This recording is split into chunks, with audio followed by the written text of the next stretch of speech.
Hello and welcome to a new chapter of Indie Talks. Today we are at Rabat Boutique in Madrid. Thank you to Rabat for allowing us to be here to do this interview. Today we are going to talk about a very innovative brand. Urwerk is recognized for the avant-garde and science fiction design. And then we have with us one of the founders, Felix Baumgartner. Thank you, Felix, for being with us here at Indie Talks for Doble Firma. It's a pleasure. Thank you to you for inviting me. Thank you, Alfonso. Great. Let's go with the first question. Just for those that may not know you, who is Felix Baumgartner? What was your previous experience? So, Felix Baumgartner, I grew up in a watchmaker family. So I'm now actually this year 50-year-old. So I'm born 75. So 50 years of watchmaking passion because my grandfather worked at IWC. So then he opened his own watch store, repairing, reselling IWC, Omega, Longines, this kind of. My father then, he took over that store from my grandfather. But then actually he got bored by the store because opening hours, closing hours, too rigid times. So he sold the store to a friend and he opened up his own atelier workshop where he restores clocks. So I grew up with a clock restorator, my father, working on the side of my bedroom, fighting with each clock because the clocks, some of them, they are easy to repair, but some of them, they are really a nightmare to repair. Yeah. So I heard these battles between my father and very old clocks. Mainly English clocks in the beginning. And then he also started to have French clocks. Great. So we know it's an interesting story and we would love for you to tell it to the audience. How did you meet your co-founder, Martin Fry? And also, how did the idea of creating Urwerk come about? So, for sure, then I grew up with the education from my father in restoring clocks. I made the watchmaking school, and during the watchmaking school, I also was actually with my brother and my cousin. My cousin Christopher Draeger is an artist. He learned artist in a art school of Switzerland in Lucerne, and we were talking about the concept of time. What means time today? What means watchmaking, mechanical watchmaking today? When I say today, that was like 93, 94, this kind of time when I was in watchmaking school. My cousin was in the art school, and then actually Martin Fry was a friend, a very close friend to my cousin, also doing this art school. So he was joining the art school in Lucerne. I was in the watchmaking school, and we started to dream and to fantasize. Okay, what is watchmaking? What can it be today? What can it be tomorrow? So this is when we met Martin Fry. Great, thank you. One of the questions that we do to all of our interviewees: do you remember your first watch as a kid? Sorry, my first watch? As a kid, your first watch. The first that you remember. Actually, the first watch is not a watch, is a clock. Okay. And my father, he had the first clock at home. It's a grandfather's clock, and I called it. Actually, I gave the clock the name Lala Uhr. Lala Uhr is from clock, but Lala because this clock every 15 minutes there was a melody playing. So, and then at 12, there was a very long melody playing. So it was like a singing clock. And this is why I called it as that clock Lala Uhr. That was my first, not my first wife, but my first clock in my life. Okay. Great. Very nice. Also talking about very important clocks in your life, we have been privileged to visit your atelier a few times. And there is a very important clock there, a table clock made by the Campani brothers for the Pope Alexander VII. Yes. Can you tell us a little bit about the influence that clock has had in the development, both technically and in the development of the design language of Urwerk?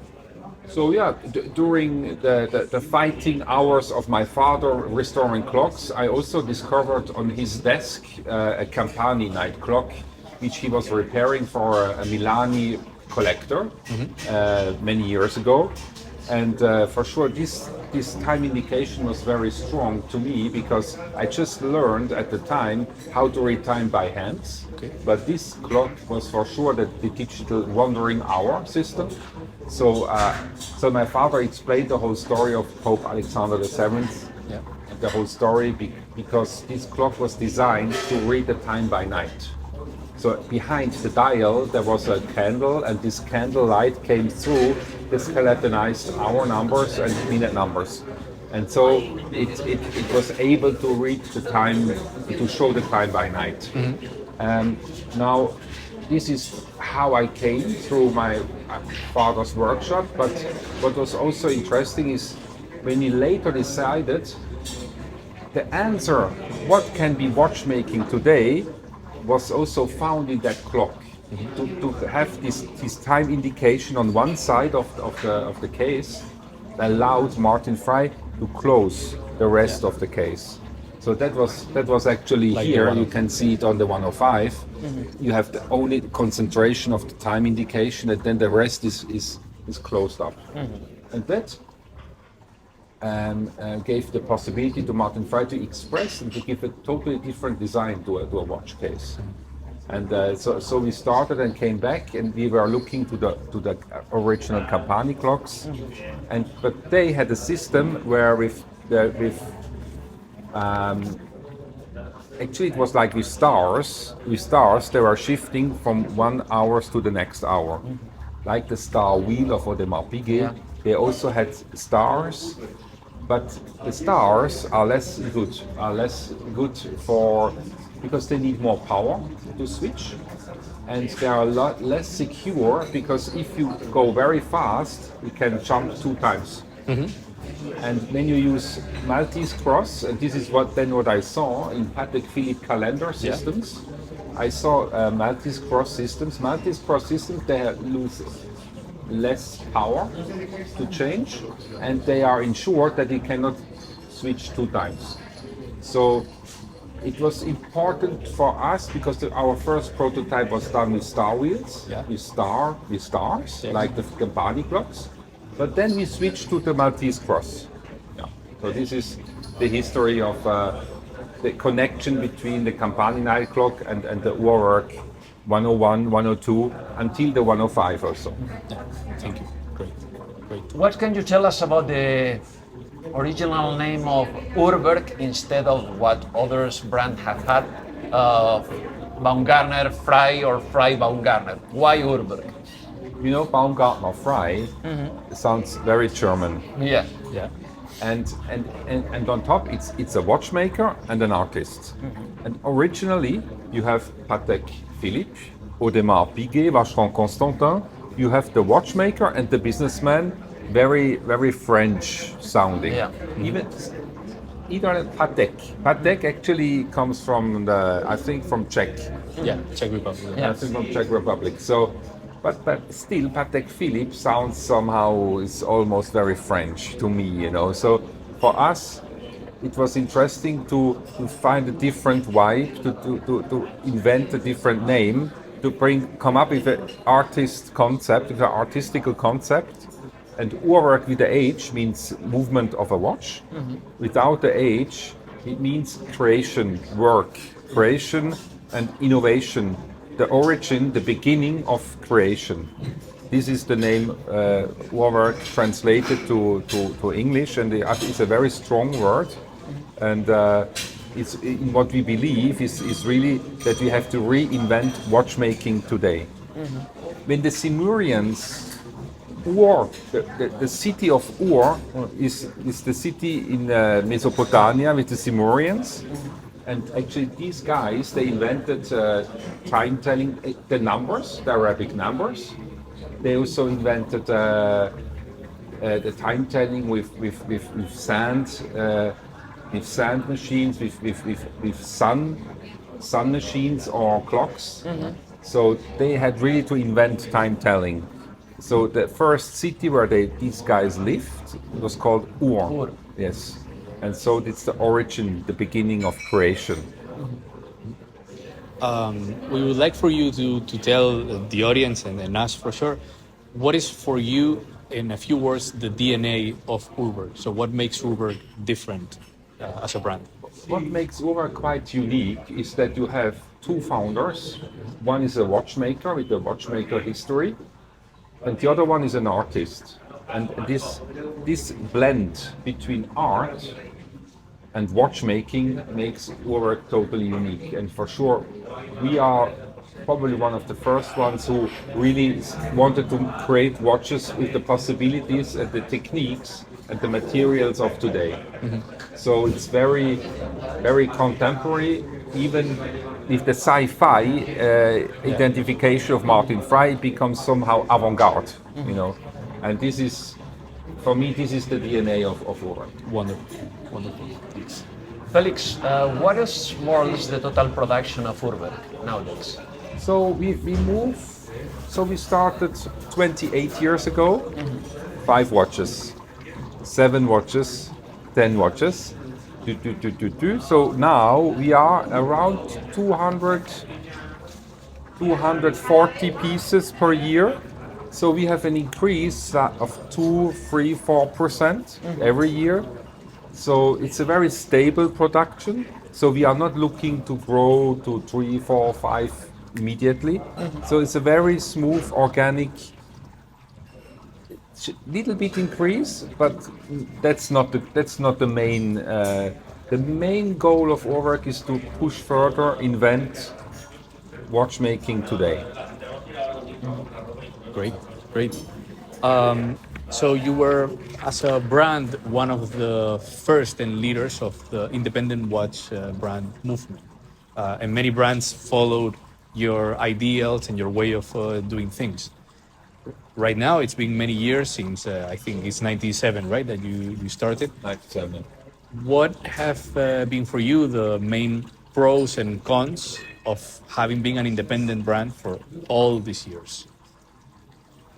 You know, for sure, with an independent brand, to define the word independent is, for me, it's not as simple because there are many definitions of independent. What means independent? But for me, if it's the founder is also the creator and stays the decision maker in the company. Yeah.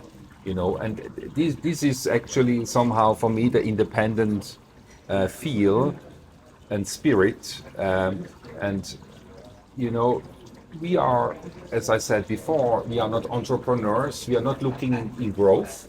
We are looking to keep a current spirit of the brand, of these values I explained before, between avant-garde, creation, and also the past. The past is also important. You know, we have everywhere we have also inventions and creations of the past. We bring further into our avant-garde design of Martin Frey. So this is only possible when you are an independent company, because if you have to explain our crazy approach to shareholders, they will not agree. Exactly, you know, because you cannot really make a business plan like that. You need passion, you need a vision to go further, and this is with shareholders in big companies is very difficult. Yeah, great, thanks. Then, in this almost 28 years, your design language has changed. You have a stable image, but what do you think has been your most successful collection so far? So for me, the milestone collection at Urwerk is probably the 103. This is one of my favorite watches. Yeah. And in the history of Urwerk, it really, there was before and after 103 at Urwerk. Yeah. Before 103, we were really 2-3 people working like artisans on our vision. And with the 103, suddenly we had gained a certain success, certain interest, of collectors, of journalists, and that opened up a new public, a new interest in the world, and in the same time the industry was also open to get new mechanisms, not only tourbillons, known mechanisms. The industry was also open to receive something new approaches, and that was in 2003. We presented the 103, and then this is actually the 103.03. We presented in 2005, and that where you were able to see into the three-dimensional carousel, the satellites, that where the people were blown away and saw, okay, there is really a new vision, a new standard coming. Wonderful. So, as we were... And on top the 103, it had also on the back side the control board. Yeah. So it was very visionary, avant-garde on the front side with the three-dimensional carousel and the satellites, where you are able you are able to read the time like this. So you don't have to turn the wrist like that. You can read the time like this in a discrete way. And then on top we came up with the control board. So you have the power reserve, the precise minute and the precise second indicator, and on top you have the fine-tuning screw where you can regulate to your personal lifestyle the precision of the basic movement. So all that together was kind of really wow. That was wow. And that was also the moment we met Max Büsser from Herr Winston, and he came to our booth and said, that's fantastic, that's incredible, we have to do Opus 5 together. And so then it started. The bigger story of Urwerk, let's say. Thank you. Thank you. Wonderful. Actually, we were going to ask you about what you just brought up. How did the opus that you made together with Debetune change the trajectory of Urwerk, and did it really... Sorry, Opus, Debetune. So this is... Yes. We did Opus with Herr Winston. Yeah. And it was Only Watch. Yeah. Only Watch, Monaco. It was a Only collaboration watch with the right? Bethune. Yeah. Are you talking Only Watch or are you talking Opus? Well, more in general, Opus, because of the beginning of these types of collaboration between independent brands, as Opus as a whole. Yes, Opus was our first big collaboration, and it was an important showcase to the world that independent creative watchmaking is alive and it starts, and that was with incredible watchmakers, F.P. Journe, then you had Christophe Claret, you have Antoine Presuso, you have Vianney Halter, you have me, then you have very important watchmakers from today. So that was a very important project which gave a lot of light to independent watchmaking. Great. Let's talk a little bit about the prices of the watches. What is the price range of the Urwerk watches? The price range is actually a calculation of the time of the invention, so the research and the invention team, and then we have to produce prototypes to make the movement working, and then once it's properly working, we go for the production. Very limited production. So if you take that all in count, we are at watches which start at around 50,000 and it goes up to 250,000 Swiss francs. This is our price range at Urwerk. So we have a starting collection UR100 today, around 55,000 Swiss francs. And then we have the Aggregat 112, which is more closer to 250,000. How much time could it take you from the first idea that you have of the watch until the watch is in the hands of the client? So I would say if it's a basic idea, it can take 2.5, 3 years. If it's a much more complex idea, For example, Like the EMC, yeah. where we had really to invent whole processes, different stages of technical inventions. Here it took 5-6 years. EMC, so the AMC, the atomic mechanical control, took 11 years. That's the maximum. Until today, that's the maximum time of research and the development. But this is what we love to do. Yeah. For sure. So let's talk a little bit about how the markets receive Urwerk. What are your most important markets right now?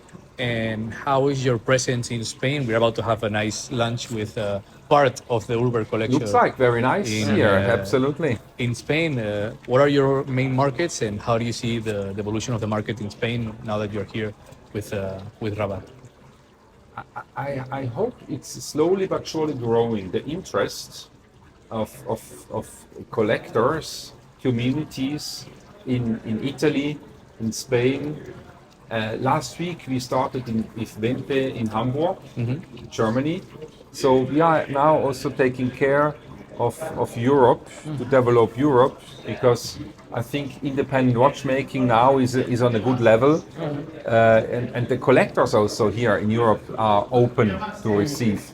When we started 28 years ago, the collectors in Europe, Yeah. they were scared. They didn't understood what's going on.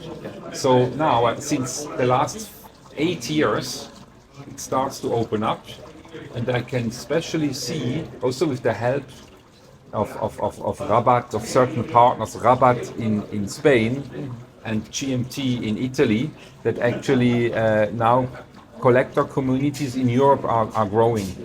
Slowly but surely. For sure. Great. Then, our last question, that is a question that we do to all our interviews also. If you were not wearing, in this case, two Urwerks, which brand and model would you wear? This is an old question. So I always go back to what I collect are clocks. Yeah. So I have in my museum, in my first with Urwerk also, we have some important clocks. Yeah. So for me, it's what I look for, you know, and because it's a lot of ideas and creations were done already 100, 200, 300 years ago. So clocks are really important to me. I have watchmaker friends. I have Philippe Dufour, I have Reksheb. He's a nice guy. Actually, his workshop 100 meters away. So we are like neighbors, you know, very close. Denis Flageolet of the Bethune, you know. So if I would have to choose now a watch, I would choose a Reksheb, you know. So that's but Nice one. A nice one. It's a very nice answer. Yeah. For sure. Then, Felix, thank you so much for being here with us at Rabat Boutique in Madrid. Thank you for allowing us to interview you. It has been a pleasure. And hope to see you soon. Maybe Geneva Watch Days. thank you very much. Thank you so much. Thank you to you. Thank you to you. Thank you, Felix. Let's have some jamón now. Exactly. Great. Exactly. Thank you.